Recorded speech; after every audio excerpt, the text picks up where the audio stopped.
Today's guest on Leave Your Mark is Coach Mike Mastroianni. He's a high school basketball coach for 30 plus years with over 500 wins. He's a two-time WPL champion. He's a father of three children and married to his lovely wife, Karen. He is a product of Swickley and Melville Lane, and his best friend, David Becker, share the stories of his humble beginnings. He's a grad of sports management at Slippery Rock University. And we are privileged to have you here today, Coach. I appreciate you coming by. Just for the record, it just so happens to be that you're my favorite cousin of all. So we need to get that out in the open because we're going to do a little clumping here as we go on. You're my favorite cousin too. Hi there and welcome. Now it's time for America's favorite podcast, Leave Your Mark, with your host, Vince Cortese. If it's fly, loose fitted, it's Cortese. If freezing, chubbers in it, it's Cortese. Leave Your Mark is about inspiring the world, one guest at a time. Pass the word from Brooklyn to Pittsburgh, from urban to suburb, it's Cortese, you heard? And here is our host, Vince Cortese. I remember many times down on Melville Lane in the backyard there, the basketball hoop got up. I think that hoop was shot on so many times the rim fell off. Absolutely, yeah. Let's make sure everyone knows where Melville Lane in Swickley, right? Yes. Little side street in the 70s, late 60s, 70s. It was a magical time. I think both of us know we were fortunate that we grew up in that era. And I think when you talk to a number of people our age, has a lot to do with our perspective on things. Oh, yeah. No, Swickley is one of those places where it's so quality for a young person to grow up. It's good for the family and how to cultivate a nice family environment and a lot of tradition and camaraderie in the local community and so forth. But it's a quality place, no doubt about that. It's very magical. Yeah, it is. I mean, as we probably would know, everyone has talked about it sort of being a little bubble of its own.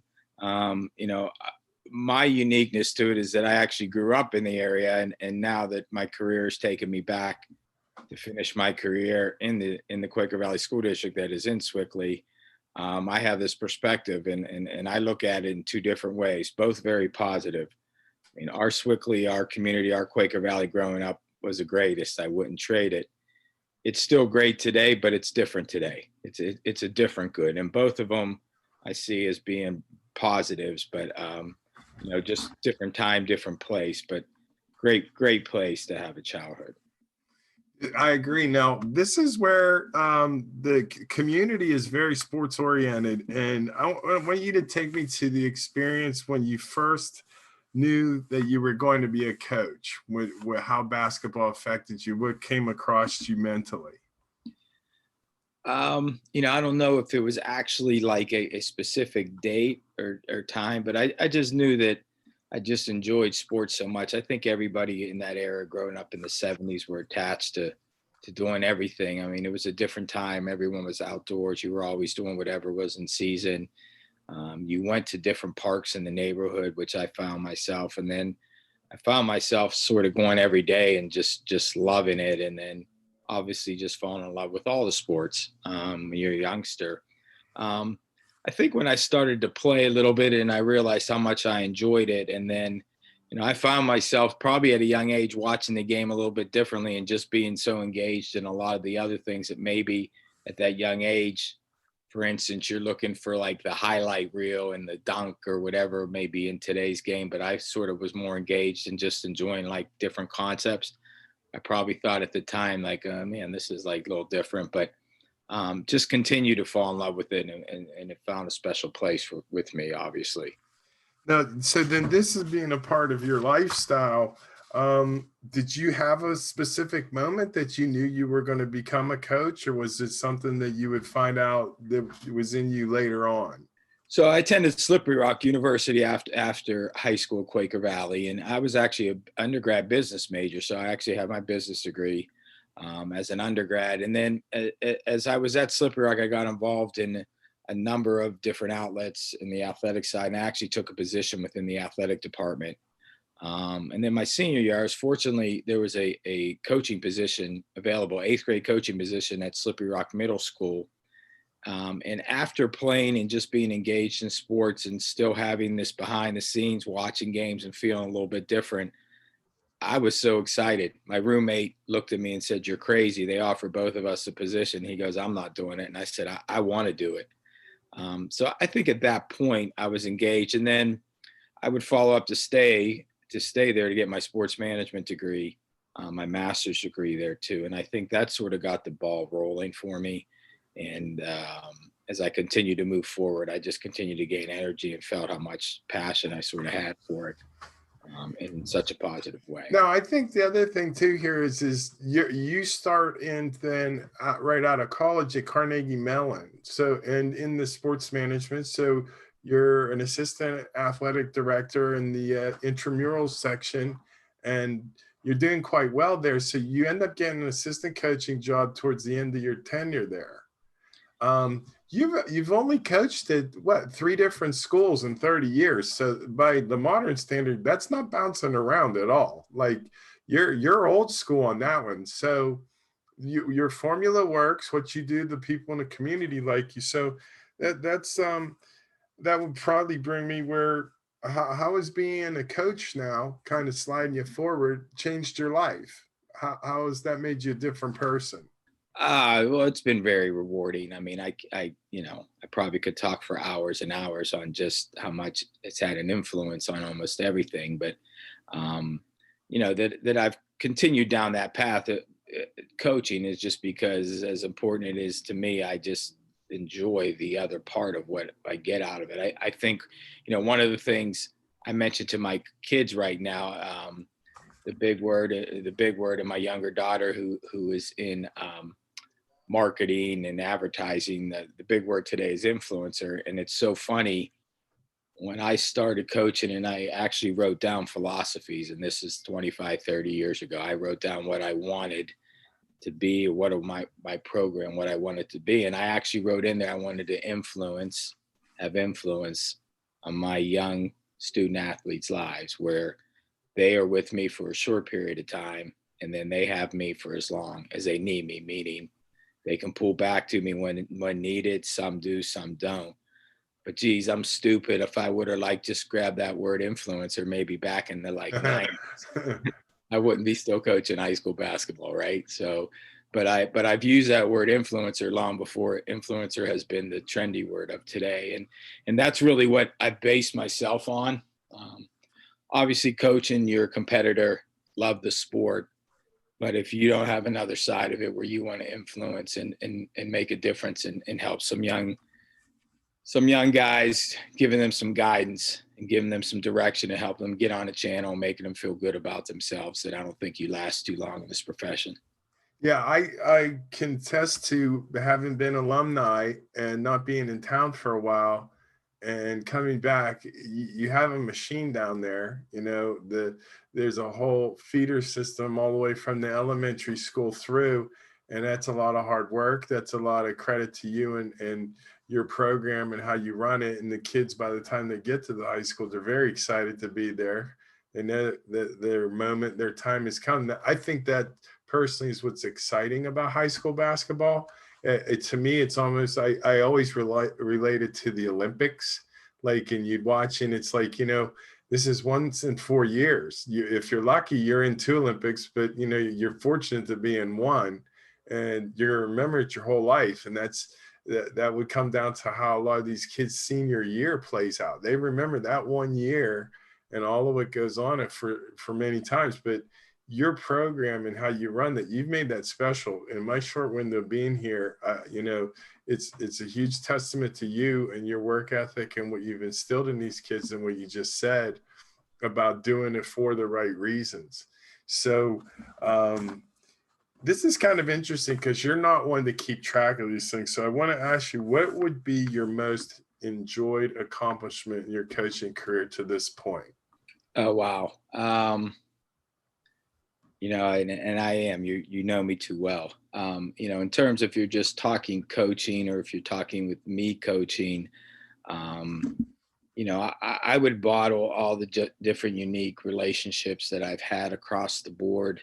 And then I continue to have, and just a lot of personal things that I've received back from a number of my players over the years, which real important to you if you're in coaching and if you're doing it for the right reasons. I feel that way. I mean, some of the things just personally for me is just the uniqueness and connection that our program has. I mean, our school district, we're fortunate that in this day and age, we still are able to keep like a little old school mentality, a little bit of like what I throw back, like not necessarily Hoosiers, but we're a little bit more of a throwback just based on the great community feel.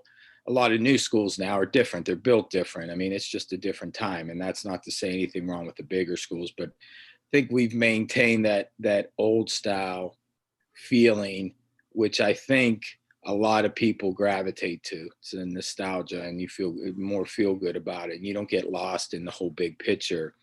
And what's enjoyable on my end is that connected many years of players together under one umbrella, and one community feel, and that's extremely rewarding for me. I mean, some of the other things are personally just with family involvement. Just with my kids personally, that's been extremely rewarding on that part, and just them being around our program and being a part of it as well.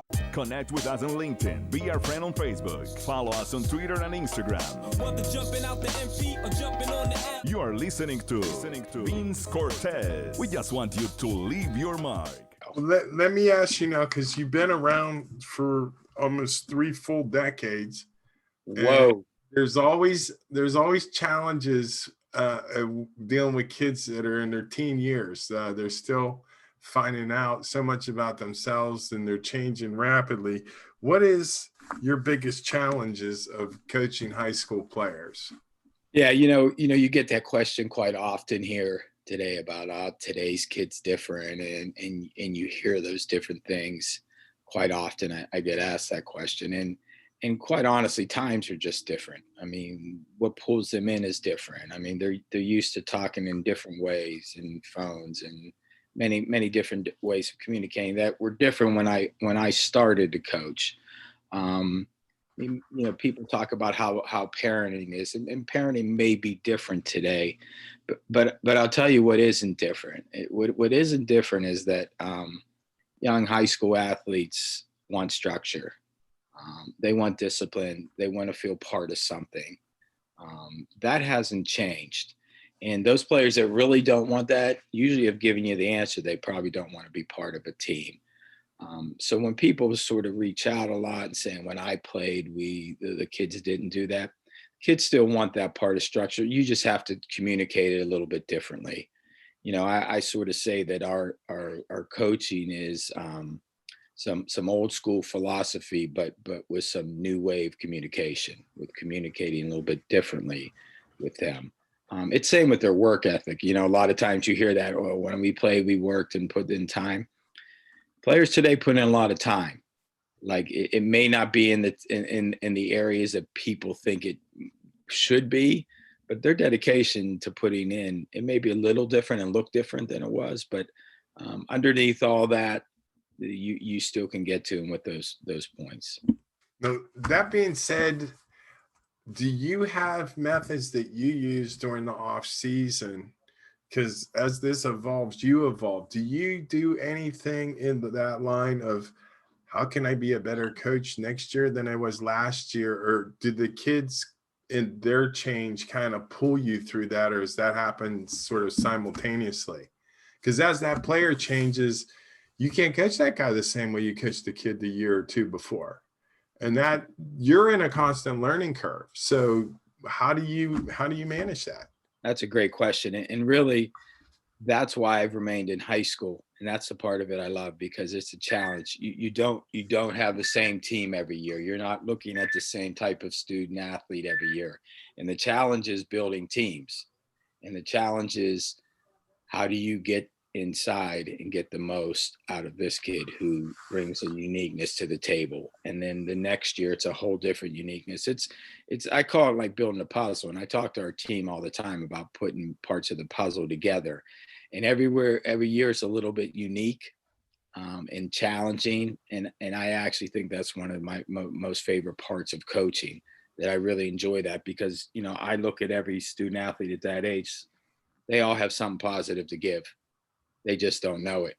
And you have to be the first one to let them know that. And once they're told and they feel a little bit confident in themselves, they actually can go and do some things they thought that they couldn't beforehand.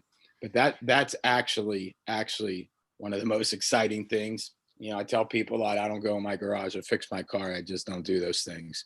But I do like building teams. Yeah. I building teams.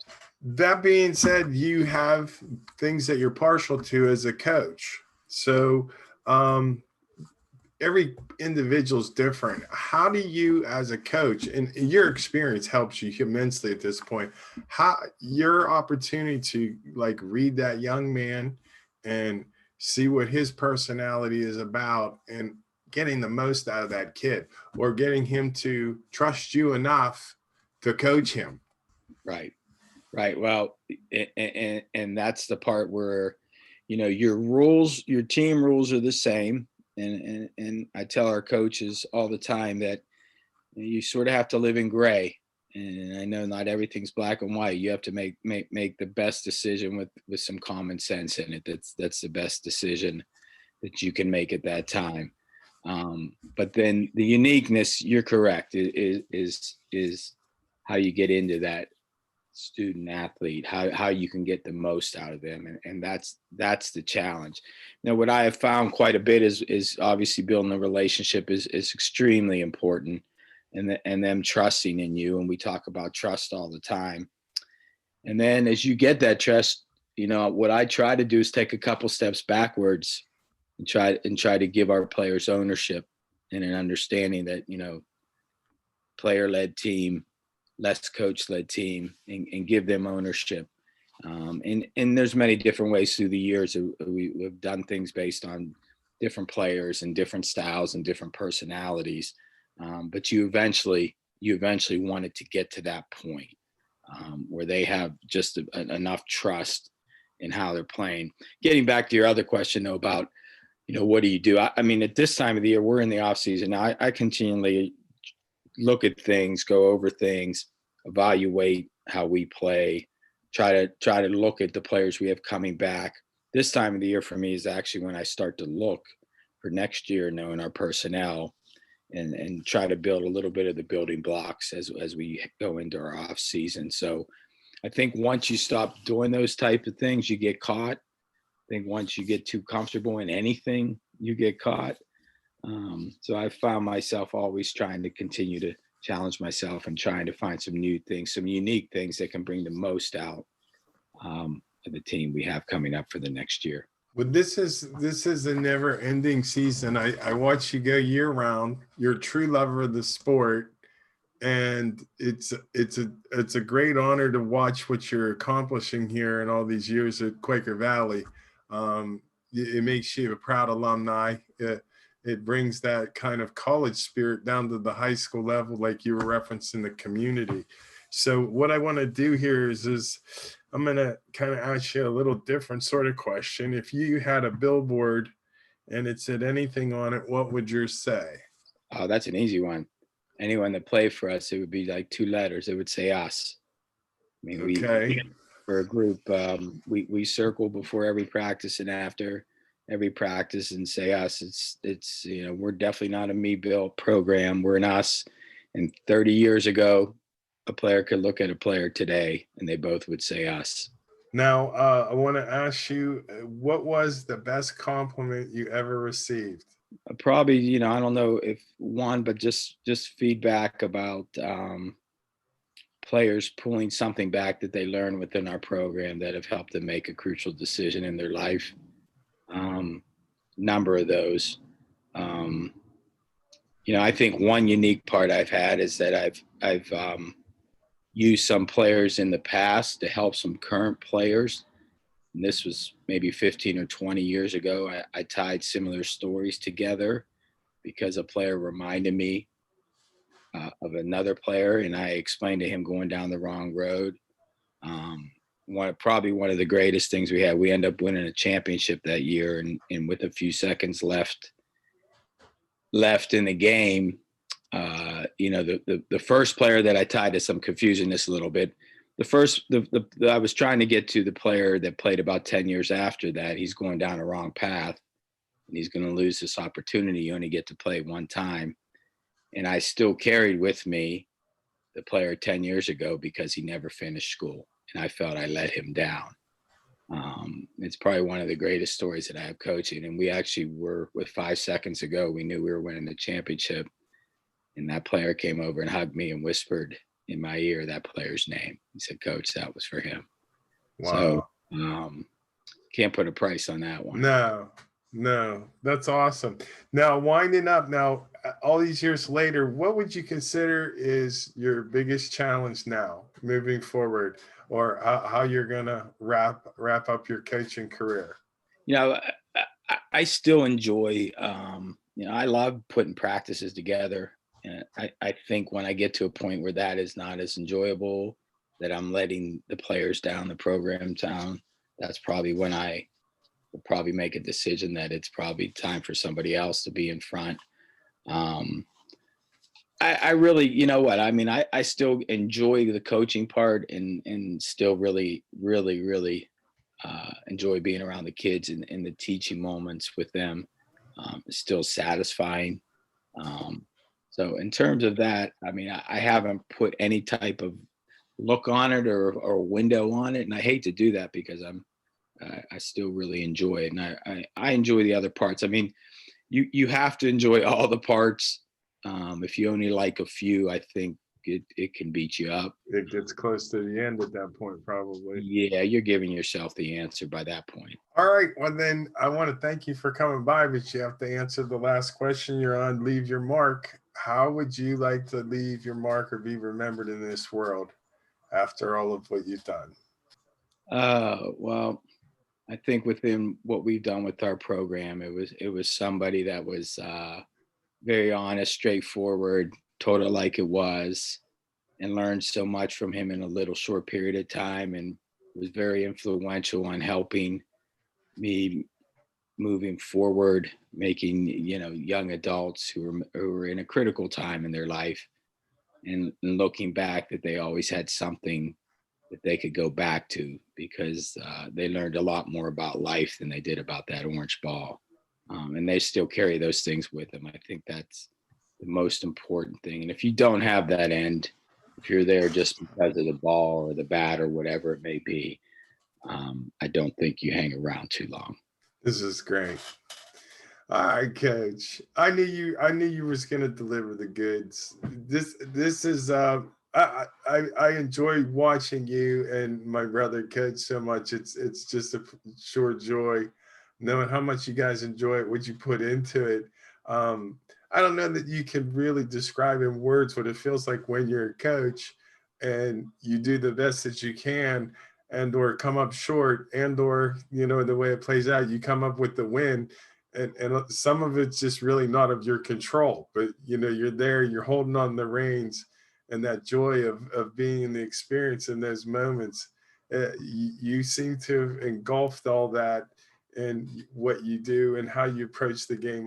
500 wins, I don't care what it is you're playing. 500 wins is significant. Somebody knows what they're doing. Yeah, and you obviously enjoy it. Well, here's what I would tell you. I feel obviously so fortunate. Again, maybe to mention your brother, my cousin as well, has been coaching with me, and how lucky am I? Grew up, older cousin, always someone I looked up to. He's sitting beside me now. I turn and look and see people I grew up with through the years, and then I turn and have an influence on some guys that are playing now, and we look around in the stands and see former players. I just feel very lucky, quite honestly. It's a tremendous profession. It really is.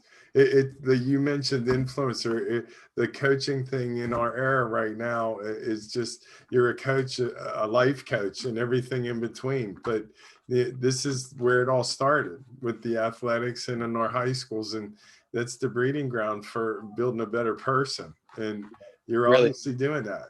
the ball is just a connector, is what I said. The ball is just the connector between us, and there's a love for that sport as some young players, and the coaches still love. I tell our players all the time, look, we're still here because we still love the sport.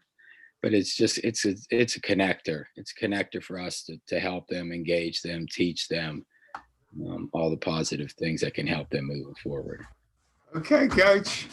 My man, thanks for coming by. I appreciate your time. You're the best. Let's go. Let's go. go. This is the big game mantra that he and I share. So we're sharing it with you guys now.